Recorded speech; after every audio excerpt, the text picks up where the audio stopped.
오늘 예수님의 탄생을 상징적으로 의미하는 이 성탄절을 이제 하루 앞두고 있죠. 물론 12월 25일을 예수님 탄생한 날로 그냥 정한 거죠. 예수님이 언제 정확하게 태어나셨는지는 알지 못하나 정하여서 예수님의 탄생을 축하하는 것인데, 예수님이 이 땅에 오신 이유는 뭐라고 했습니까? 우리를 구원해 주시기 위해서, 십자가에서 죽으시기 위해서 오신 거예요. 그래서 예수님의 출생, 예수님의 탄생은 곧 죽으시기 위해서 출생하셨다라고 말할 수 있는 거죠. 자, 오늘 말씀을 통해서 예수님을 드러내고 나타내고 있는 이 말씀, 과연 우리의 삶 가운데 어떻게 하면 예수님을 드러내고 나타나고 주님을 따라가는 삶이 되어져야 하는가? 여러분, 이 세상은요 결코 만족함을 얻을 수 없습니다.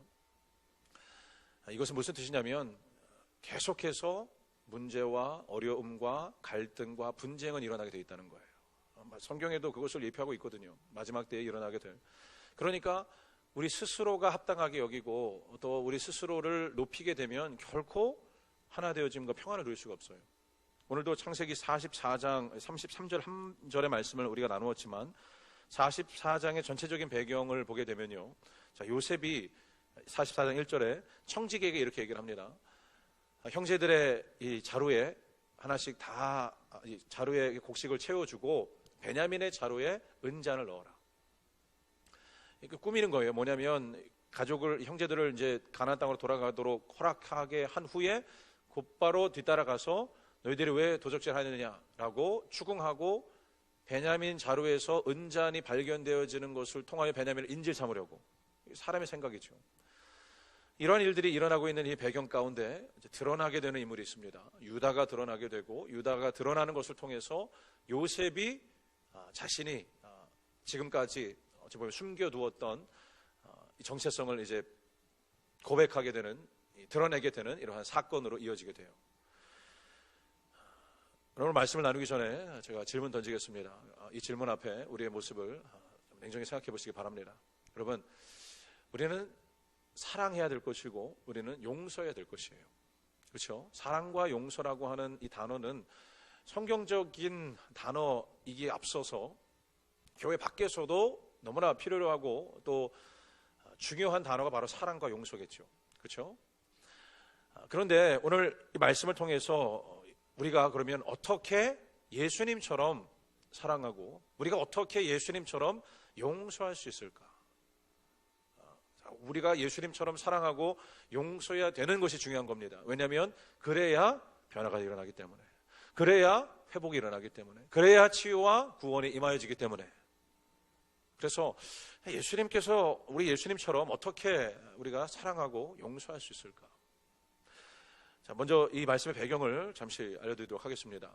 자, 요셉이 총리가 되고 기근이 찾아옵니다. 물론 이제 풍년이 먼저 찾아오고 기근이 찾아와요. 그런데 이것도 하나님께서 친히 알려주셨습니다. 여러분, 하나님의 말씀은 이 계시의 말씀이에요. 미리 알려주십니다. 그래서 복이 있는 자, 지혜 있는 자는 하나님의 말씀을 통해서 준비하는 자들이 되어지는 줄 믿으시기 바랍니다. 마태복음 25장에도 지혜로운 처녀들을 가리켜 뭐 하는 거예요? 등불의 기름을 준비하고 있는 거예요. 언제 오실지 모르기 때문에 등불을 준비하고 있어서, 등불의 기름을 준비하고 있어서 잠들지 않도록 깨어 있는 것, 이것이 지금 교회를 향한 하나님의 메시지가 되는 거죠. 자, 기근이 찾아옵니다. 자, 먼저 창세기 45장 한 장 넘기셔서 6절의 말씀 보세요. 자, 창세기 45장 6절, 우리 한 목소리로 크게 합독합니다. 시작. 이 땅에 2년 동안 흉년이 들었으나 아직 5년은 기경도 못하고 추수도 못할지라. 하나님께서 요셉을 통해서 바로의 꿈을 해석하게 해주시는데 7년의 풍년이 있을 것이고 이후에 7년의 기근이 있을 것이다라고 얘기를 해요. 그런데 지금 타이밍이 어떻게 됩니까? 7년의 풍년이 지나고 곡식은 저장해 두고 2년째 흉년이 지나고 이제 넘어가고 있는 시점 가운데 아직 5년이 남았는데 아직도 5년 동안은 앞으로 기경도 못하고 뭐도 못할 것이다. 추수도 못할 것이다. 양식이 없을 것이다 라고 말하고 있는 거예요. 이게 뭐겠습니까? 제가 지난 시간이었나요? 곡식을 요셉을 통하여 곡간에 비축해 두게 한 것, 기근의 때를 준비하는 것이라 그랬죠. 그렇죠? 그리고 곡식을 곡간에 준비하는 것은 상징적인 무엇을 의미한다 그랬습니까? 하나님의 말씀을 우리의 마음에 비축해 두어야 된다 그랬어요.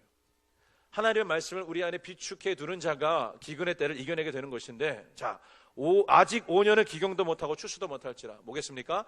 양식이 없다라는 거예요. 양식을 나누어 줄 자가 없다라는 거예요. 하나님의 말씀을 나누어 줄 자가 없다라는 거예요. 마지막 때가 되어지면.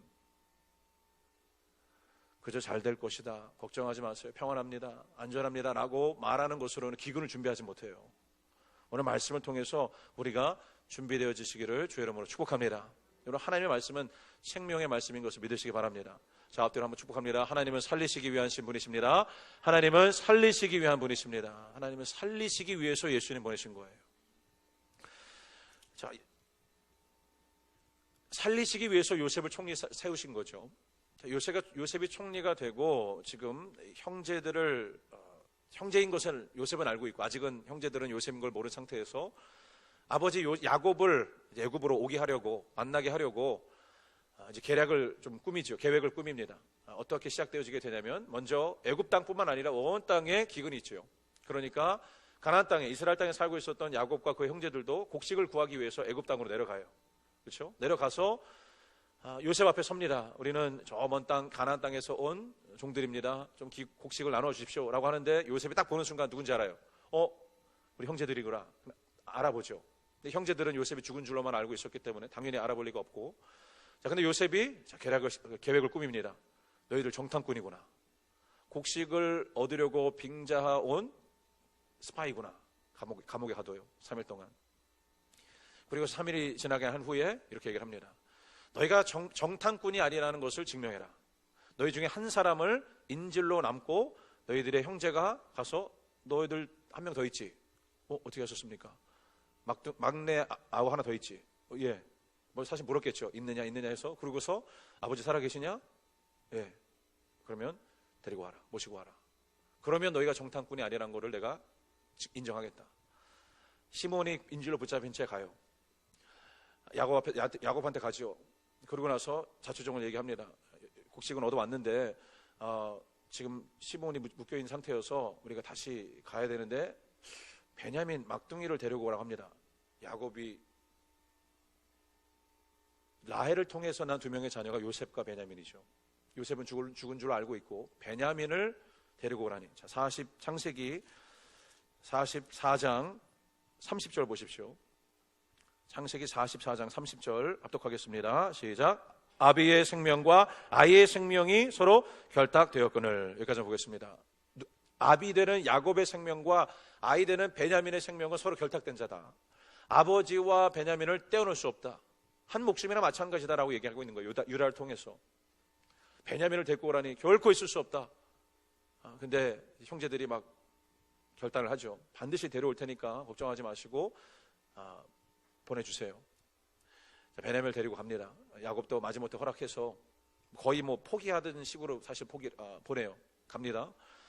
이제 베냐민을 보니까 요셉이 얼마나 마음이 뛰었겠습니까? 자기 어머니 라헬을 통해서 난 자기 동생이니까, 그렇죠? 하지만 아직까지는 자신의 정체를 밝히지 않고 잔치를 베풉니다. 그리고 나서 또 계획을 꾸미죠. 뭐냐면 각 사람의 자루에 곡식을 채우고 베냐민 자루에 은잔을 넣도록 해요. 이게 44장에부터 시작되어지는 건데, 은잔을 넣고 청지기에게 그 명령을 하고 보냅니다. 그리고 얼마 있지 않아서 따라가요. 붙잡습니다. 너희들 왜 도적질하려 하느냐? 호의를 입었는데. 그러니까 형제들이 무슨 말씀입니까? 우리는 대가를 지불하고 곡식을 얻은 것인데 너희들 지금 훔쳐갔다. 우리는 결백합니다. 한번 확인해 보십시오. 자루를 다 열어봐요. 자, 은잔이 나옵니까 안 나옵니까? 나오죠. 누구의 자루에서 나와요? 베냐민 자루에서 나와요. 그러니까 어떻게 얘기합니까? 베냐민을 인질 삼고 베냐민을 인질로 삼아 두겠다라고 얘기를 하니까, 지금 오늘 14절부터 보면 유다라고 하는 형제 중에 한 명, 유다가 자청을 합니다. 베냐민은 아버지와 결코 떨어져서는 안 됩니다. 아버지한테 철저히 약속을 했기 때문에 베냐민은 돌아가게 하고, 아버지 형제 여러분 아버지께 돌아가게 하고 제가 인질이 되겠습니다 라고 자청을 했을 때 요셉이 그 마음이 완전히 무너져 내려요. 녹아져 내리는 거예요. 이 상황이 일어나기 전에 앞부분에 보면 15절에 보시면 요셉이 이러한 얘기를 형제들에게 합니다. 15절 합독합니다. 시작. 요셉이 그들에게 이르되 너희가 어찌하여 이런 일을 행하였느냐? 나 같은 사람이 점 잘 칠 줄을 너희가 알지 못하느냐? 지금 요셉이 냉정하게 말하면 거짓말하고 있는 거죠. 그렇죠? 요셉은 애굽 사람이 아닙니다. 유대인이에요. 그런데 그들 앞에서 애굽 사람이 점을 칠 때 잔에다가 물을 같은 거를 담아두고 거기다가 어떤 액체를 떨어뜨려서 점을 친단 말이에요. 그래서 내가 너희들이 지금 도둑질하였던 것을 알 수 있었던 것은 내가 점쳐서 한 거다. 어떻게 나를 속이려 하느냐라고 지금 추궁하고 있는 거예요. 근데 다시 말씀드리면 냉정하게 말하면 거짓말하고 있는 겁니다. 그렇죠? 자, 이러한 행위가 이루어지고 일어나고 있을 때 지금 유다가 자신이 종이 되겠다라고 베냐민 대신해서 자청할 때 이게 이제 드러나게 되는 거예요. 여러분, 제가 어제 학생 예배 때 질문했다 그랬죠. 뭐냐면 선한 거짓말. 이 약간 말이 안 맞아요. 거짓말은 나쁜 건데 앞에다 선한 자를 붙이다니. 그리고 영어로 white lie라 그러죠. 새하얀 거짓말. 선한 거짓말이든 새하얀 거짓말이든 하는 의도가 뭐겠습니까? 여러분은 선한 거짓말 한 적 있으십니까? 학생들한테 물어보니까 한 번씩은 다 했다 그러던데 여러분들은 있으십니까? 저도 있어요. 저도 언제 그러냐면 이게 녹화가 되니까 좀 조심스러운데 부모님이 미국에 계신 부모님이 뭐 아픈 데는 없냐라고 물어보시면 아픈데 사실 그렇죠? 아프다 그러면 걱정하실 거 아니에요, 그렇죠? 그러니까 괜찮습니다, 안 아파요 라고 얘기한단 말이죠. 거짓말이에요? 거짓말이죠, 그렇죠? 냉정하게 말하면. 그런데 제 딴에는 왜 그런 말을 한 겁니까? 그거 말해서 걱정하고 염려하고 이거보다는 제 딴에는 조금 더 큰 뜻을 가지고 큰 계획을 가지고 그냥 넘어가기를 원함 가운데 한 것이죠. 근데 이 질문을 했어요, 학생들한테. 선한 거짓말 해도 되냐 안 되냐. 그러니까 의견이 딱 나눠지더라고요. 한 친구는 안 됩니다, 절대 하면 안 됩니다라고 하고, 한 친구는 정확하게 얘기해 봅니다. 때에 따라 필요에 따라 해도 됩니다, 이렇게 얘기를 하더라고요. 근데 그 상황 가운데, 대치되는 상황 가운데 맞다 틀리다라고 어떻게 판단할 수 있겠어요, 그렇죠? 그런데 중요한 것은 지금 요셉이 지금 계략을 꾸미고 있는 거잖아요, 사실.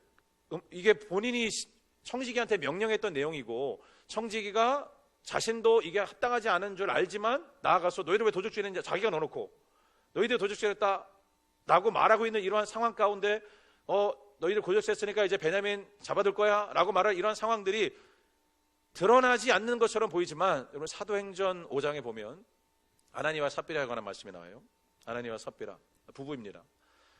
땅을 팔아서 하나님께 헌신하겠습니다라고 결단 서원하고 땅을 팔아요. 그런데 이제 수중에 손에 이제 돈이 잡히니까 마음이 바뀌죠. 인간은 이러한 존재예요.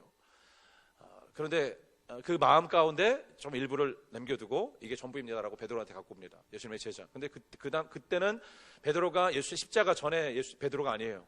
완전히 거듭나서 성령 충만한 베드로가 딱 보자마자 성령님이 감동 주시는 게 뭐예요? 어떻게 말하게 하냐면 사도행전 5장 3절에 너희가 어찌 너희 마음에 어떻게 사단이 들어가서 성령님을 속이려 하느냐. 이게 뭐겠습니까? 사람을 속일 수 있을지 모르나 하나님을 속이지 못한다. 여러분, 요셉이 이렇게 지금 사람적인 행동을 하지만 결국 이러한 상황 가운데 누가 드러납니까? 유다가 자청하면서 드러나는 이 상황 가운데 요셉이 자신의 마음을 이제 완전히 드러내기 시작하는 거예요. 무슨 뜻이겠어요? 여러분, 우리는 속고 속이는 세상에 살고 있다라고 말씀드렸어요. 그렇지 않습니까? 속고 속이는. 여러분 배우자에게 다 속이는 얘기 다 하십니까? 부모 자식 간에 여러분은 한치의 그거 없이 그냥 다 터놓고 다 얘기하세요? 그렇게 하시는 분들 축복합니다. 여러분, 우리 속고 속이는, 사람과 사람에서는 속일 수 있어요. 그런데 성령님이 하시는 역할은 뭐예요? 드러나게 하시는 거예요. 제가 거짓말을 잘 못해요. 하면 티가 납니다. 얼굴에 티가 나고 말이 일단 안 맞아요, 앞뒤가. 지금도 좀 거짓말하는 건 아니지만 말이 좀 앞뒤가 안 맞지 않습니까? 좀 이렇게 좀 너무 티가 나요. 아무리 치밀하게 계획을 해도 결국엔 드러나더라고요.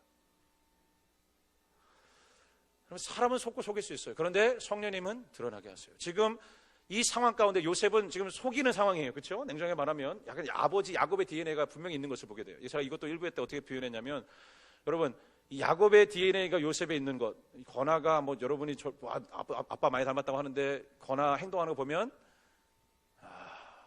닮은 사람이 있어요. DNA가 분명히 있구나라는 것을 확 느껴지게 됩니다. 여러분, 요셉이 지금 아버지 야곱 속이는 자잖아요. 그 야곱의 DNA가 있어서 막 속이는 상황 가운데 유다가 내가 베냐민 대신해서 자청해서 매임을 받겠습니다라고 하는 순간 요셉이 완전히 무너지는 거예요. 그러니까 요셉을 통해서 드러나게 하시는 거죠. 유다를 드러나게 하시는 거예요.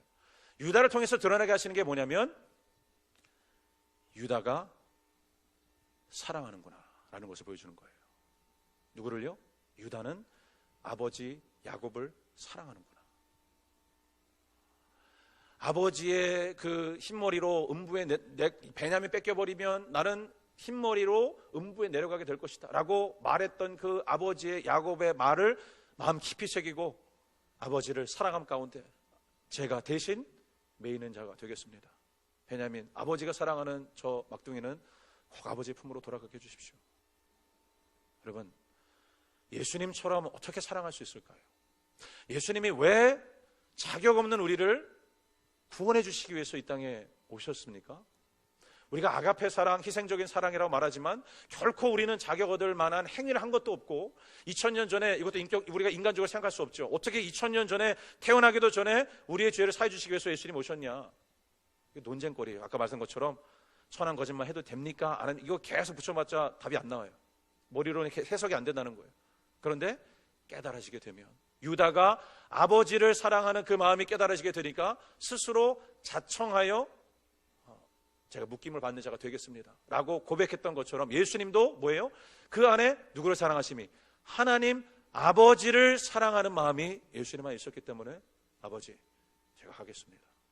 제가 가서 저들을 아버지의 사랑을 십자가에서 확증하겠습니다. 어떻게 예수님처럼 사랑할 수 있냐면 자청하는, 자원하는 마음이 있어야 사랑할 수 있는 거예요. 여러분, 우리가 사랑한다 혹은 뭐 말할 수 있고 뭐 행동으로 뭐 보일 수 있습니다. 그런데 그 마음에 뭐가 있어야 돼요? 자원하는 심령을 해야겠죠. 그렇죠?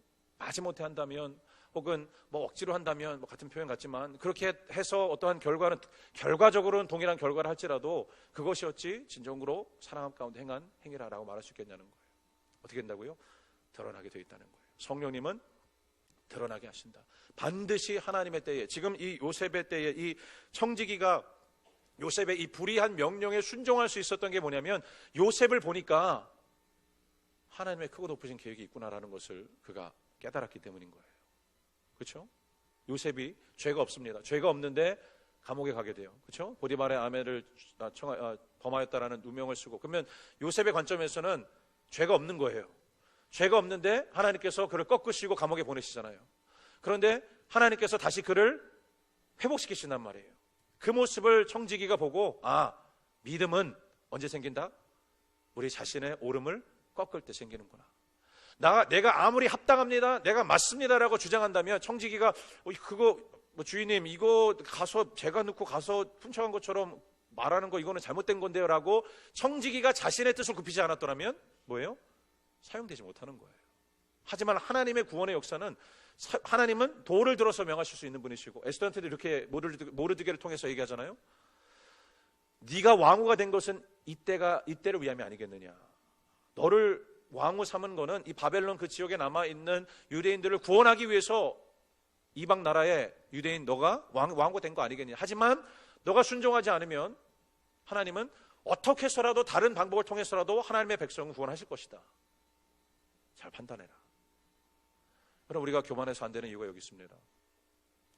하나님은요, 우리를 필요로 하신다라고 말하지만 냉정하게 말하면 우리 아니어도 하나님의 나라 이루어갈 수 있으세요. 그렇죠? 다만 우리를 사용해 주시는 것에 감사하면, 우리를 통하여 일하신다 하시니 얼마나 감사함으로 우리는 주께 자원하는 심령으로 순종해야 되겠습니까? 그래서 하나님은 여러분의 가정이 회복되기 원하세요. 하나님은 여러분의 삶이 회복되기 원하세요. 이 끊어지고 단절된 관계들이 주님은 생명력으로 다시 일어나기를 원하시는 치유 하나님, 여호와 라파의 하나님이신 믿으시기 바랍니다. 하나님의 심판의 불, 멸망, 진노 이런 것에 미혹하여 우리가 깨닫지 못하는 자가 되어지는 것이 아니라 이 시간도 성령님께서 우리의 마음에 있는 것을 드러내게 하시는 거예요. 너의 표면적인 것에 지금 가지고 있는 내가 맞다라고 여기고 나의 주장과 나의 생각과 나의 이걸 합당하는 것을 그 안에 있는 것을 지금 드러내게 하시는 거예요. 성령님께서. 그러니까 요셉을 통하여 유다를 보고서 이제 요셉이 이제 생각하는 거예요. 자, 유다가 아버지를 사랑함으로 뭐예요? 자청했던 것을 통해 예수님이 하나님 아버지를 사랑하심으로 자청하여 이 땅에 오신 거, 이거 기억하십시오. 두 번째입니다. 요셉이 어떻게 형제들을 용서할 수 있었을까? 여러분이라면, 우리라면, 여러분 13년의 시간이 지났습니다. 그리고 우리를, 요셉을 완전히 그냥 방치한 거죠. 사실 죽인 거나 마찬가지예요. 그렇죠? 그 당시에 무슨 뭐 핸드폰이 있어서 뭐 SOS를 그렇게 할 수 있었겠습니까? 완전히 이거는 그냥 외곽으로 던져지게 되면 더더욱이나 뭐 이런 거는 완전히 죽었다라고 해도 뭐 의심의 여부가 없는 이러한 상황에 처한 거예요. 그 요셉이 형제들을 바라봤을 때 어떻게 용서할 수 있었을까? 여러분, 요셉이 17살에 꿈을 꾸죠. 창세기 37장에 요셉이 꿈을 꿉니다. 그 꿈의 내용이 뭐였죠? 요셉의 곡식단을 향하여 형제들의 곡식단이 절하는 거였어요. 요셉은 형제들은 안 믿었어요. 아니, 부인했죠. 사실 그 꿈의 뜻이 무엇인지를 알고 있음에도 부인했어요. 배척했습니다. 핍박했습니다. 그런데 요셉은 그 꿈을 가만히, 당연히 본인이 꾼 꿈이니까 기억하고 있었고, 야곱 또한 그 모든 것을 마음에 두고 있었다라고 창세기 37장 마지막 절에 기록합니다. 요셉은 그때부터 13년이라고 하는 시간이 지난 가운데 여러 가지 상황이 있었지만 뭐한 자였습니까? 자, 창세기 45장으로 가보십시오. 창세기 45장 5절의 말씀 우리 한 목소리로 합독하겠습니다. 창세기 45장 5절 합독합니다. 시작. 당신들이 나를 이곳에 팔았으므로 근심하지 마소서, 한탄하지 마소서. 하나님이 생명을 구원하시려고 나를 당신들 앞서 보내셨나이다. 아멘. 여러분, 성령으로, 예수님을 통해 성령으로 거듭난 자의 고백이 바로 이 고백이 되는 줄 믿으시기 바랍니다. 어떠한 상황과 환경 가운데 하나님의 더 크고 높으신 계획이 있음을 믿는 자는 우리의 오름을 꺾고 믿음으로 순종하여 기다리는 자는 이러한 고백을 할 수 있는 거예요. 하나님이 이 일을 이루시려고 고난을 허락하셨다. 이 일을 행하시려고 이러한 일들을 나에게 하신 것입니다. 라고 지금 요셉이 형제들을 용서할 수 있었던 이유가 뭡니까? 하나님이 신실하시기 때문이에요. 여러분, 하나님이 변덕스러운 하나님이라고 생각해 보세요. 여러분은 어떠십니까? 여러분은 좀 이렇게 여러분은 뭐 작정하면 내가 사랑할 거야 라고 작정을 하면 정말 한치의 변화도 없이 처음부터 끝까지 1년이 되든 10년이 되든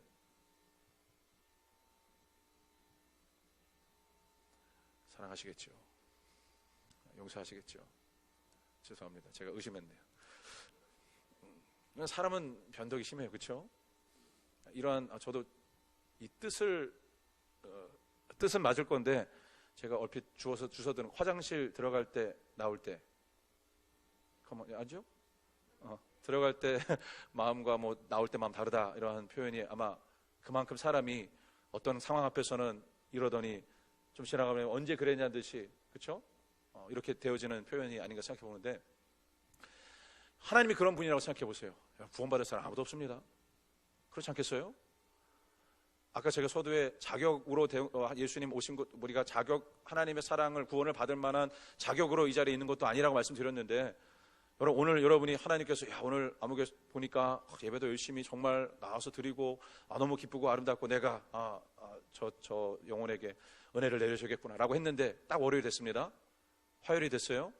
여러분의 삶을 들여다보시는데 분명 하나님께서 은혜 주시려고 주일날 작정했는데 월, 화, 수, 목 주중의 삶을 보니까 아니겠지만 이거 좀 아닌 것 같은데 하고 마음을 바꾸셨다 생각해 보세요. 그러면 얼마나 우리 마음이 아프겠어요. 그렇죠? 하나님은 신실하신 분이세요. 하나님이 신실하시기 때문에 우리가 말씀을 믿을 수 있는 겁니다. 요셉이 형제들을 용서합니다. 왜요? 하나님이 신실하시기 때문에. 그러니까 요셉 안에도 이제 뭐가 장착된 거예요? 하나님의 신실함이 장착된 거예요. 유다처럼 사랑하고 요셉처럼 용서하라. 예수님처럼 사랑하고 예수님처럼 용서하라. 오늘 이 말씀의 내용을 통해서 하나님께서 유다를 드러내게 하셔요. 요셉은 좀 자신의 계획과 뜻으로 이러한 것을 이루어가려고 했었는데, 하고 있는 과정이었죠. 있는데 유다의 이 자청하는 자원하여서 내가 대신하여 묵히겠습니다, 내가 대신하여 갇히겠습니다 라고 아버지를 사랑함 가운데 했던 그 고백이 요셉의 마음을 녹입니다. 그리고 요셉 안에는 자신도 사실 알았는지 몰랐는지 모르겠지만, 물론 성경을 보니까 아는 것 같긴 한데, 하나님이 신실하신 것처럼, 그렇죠? 요셉의 업앤다운의 이런 상황 가운데서도 하나님이 신실하심을 요셉이 알고 있었기에 요셉 또한 내가 형제들을 용서함 가운데 용서함으로 대하는 것에 신실함으로 임하겠다라는 고백을 하는 거예요.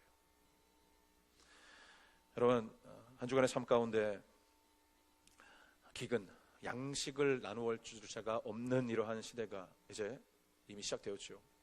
하나님의 말씀을, 말씀이 없다는 뜻이 뭐겠습니까? 양식이 없다는 뜻이 뭐겠어요? 하나님의 말씀에 우리의 삶을 귀 기울이지 않는 때가 이미 시작되었다는 거예요. 하나님의 말씀이 우리를 살리는 말씀, 양식을 먹어야 사는 것처럼 우리의 영혼이 살고 이것을 통해서 우리의 삶이 살아나게 되는 하나님의 능력의 말씀인데, 이제 양식을 나누어 줄 자가 없는 것도 문제이지만 양식을 뭐예요? 거두어 드릴 이러한 사람도 이제 추수할 때가 이르는데, 추수할 때가 있는데 추수할 자가 없다라고 말씀하시는 때도 이미 시작되었다는 거예요. 이러한 때에 누가 예수님처럼 사랑하고 누가 예수님처럼 용서하겠는가?